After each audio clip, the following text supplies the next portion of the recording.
दोस्तों, जैसा कि हम सब जानते हैं कि 22 जुलाई 2024 से हो रहा है सावन का महीना शुरू। एक ऐसा महीना जो महीना भगवान शिव जी को बहुत प्रिय होता है।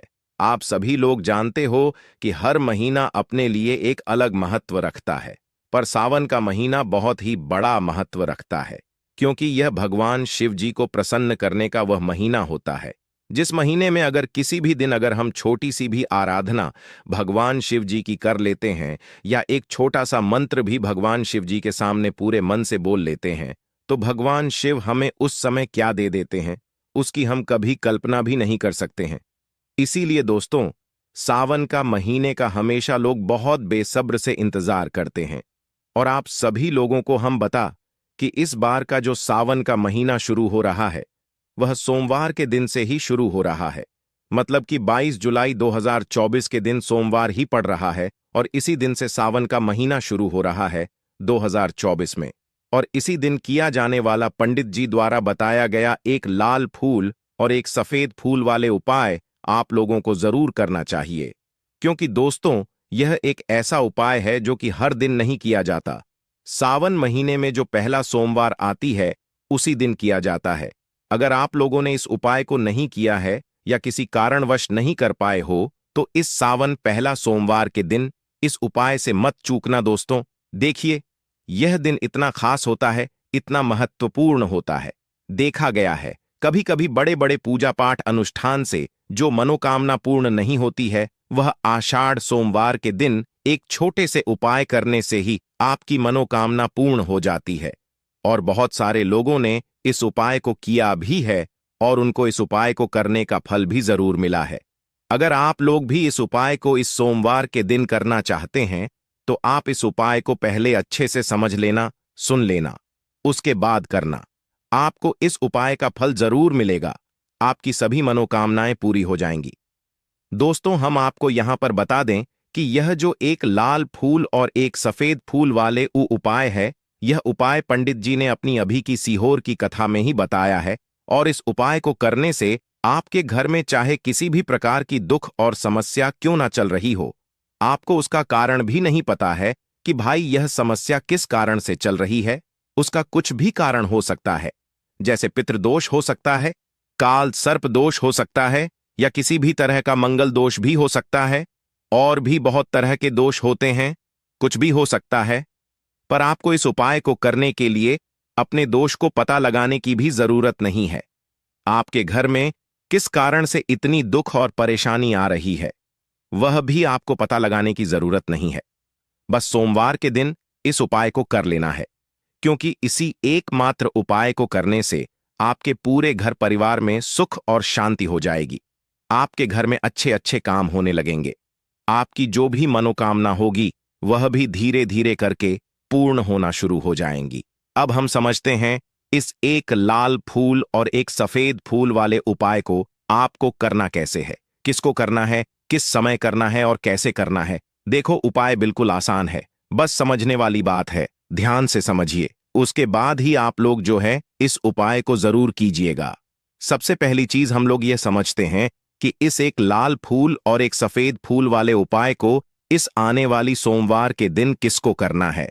तो देखिए, इस उपाय को घर के सभी सदस्यों को करने की बिल्कुल भी जरूरत नहीं है।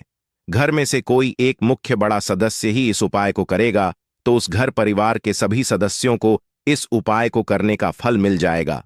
पर वह बड़ा सदस्य कौन होगा, कौन व्यक्ति इस उपाय को करेगा, तो यहां पर देखिए, हम आपको बता दें, घर की जो बड़ी माताएं बहनें होंगी, घर की बड़ी माताओं बहनों में से कोई भी एक माता बहन इस वाले उपाय को कर सकती है।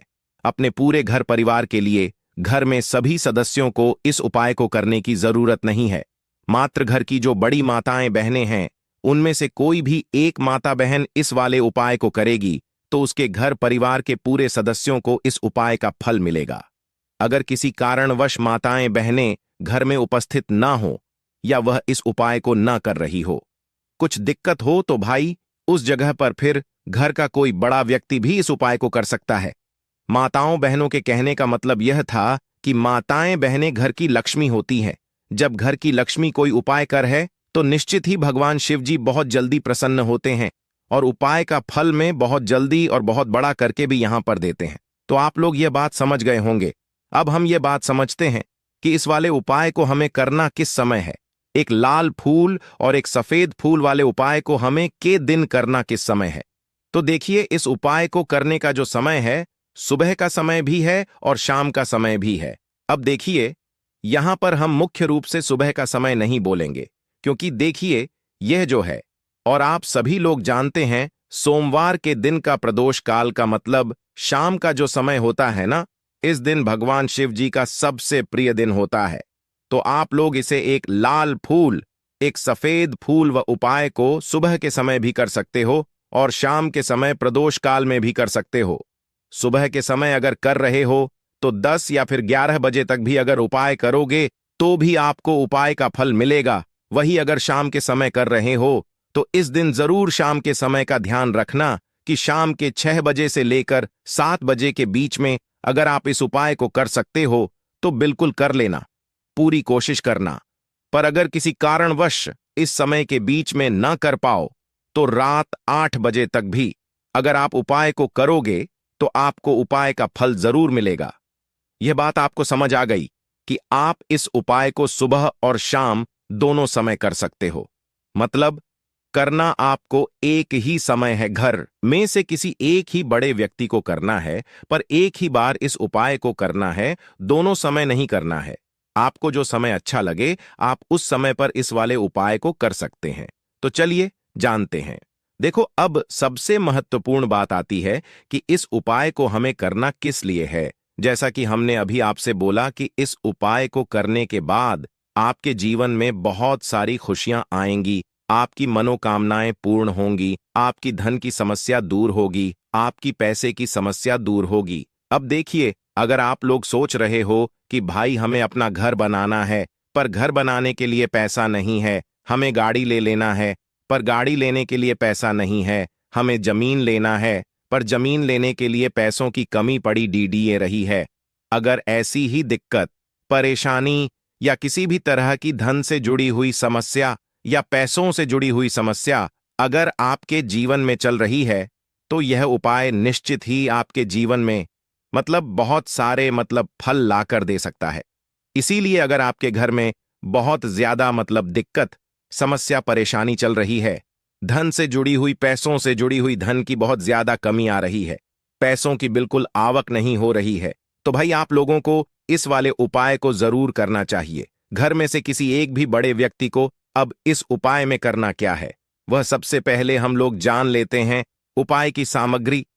हम लोग सबसे पहले जानते हैं कि इस उपाय में किस किस चीज की आवश्यकता पड़ेगी। तो देखिए, उपाय का नाम तो एक लाल फूल और एक सफेद फूल वाला उपाय है, पर इस उपाय में कुल मिलाकर 4 सामग्री हमें लगने वाली है, जो कि पंडित जी ने खुद सिहोर वाली कथा में बताया है। और जो हम आपको उपाय बताते हैं वह पंडित जी द्वारा बताए गए होते हैं, अलग से हम कुछ भी नहीं बताते हैं। तो यहां पर हम लोग समझते हैं कि इस उपाय की सामग्री क्या है। तो देखो, उपाय की जो सामग्री है वह 4 सामग्री है, जिसमें से सबसे पहली सामग्री है एक बेलपत्र। देखो, बेलपत्र क्या होती है? बेलपत्र जो शिव की शिवलिंग पर चढ़ती है।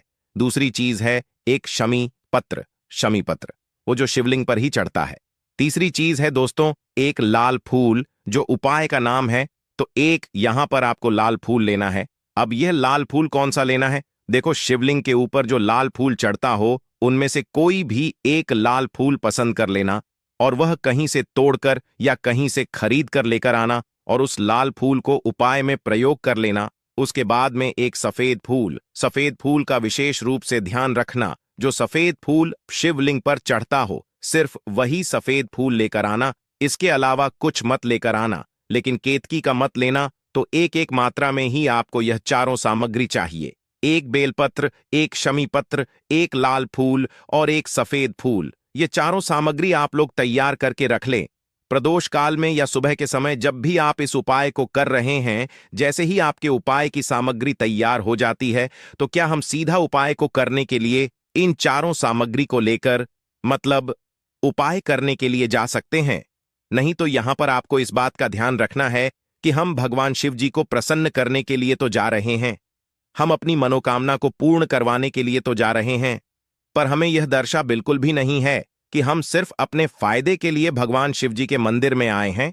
इसलिए हम इस उपाय को करने के साथ साथ में भगवान शिव जी की पूजन अर्चना के लिए कुछ सामग्री भी जरूर लेकर जाएंगे।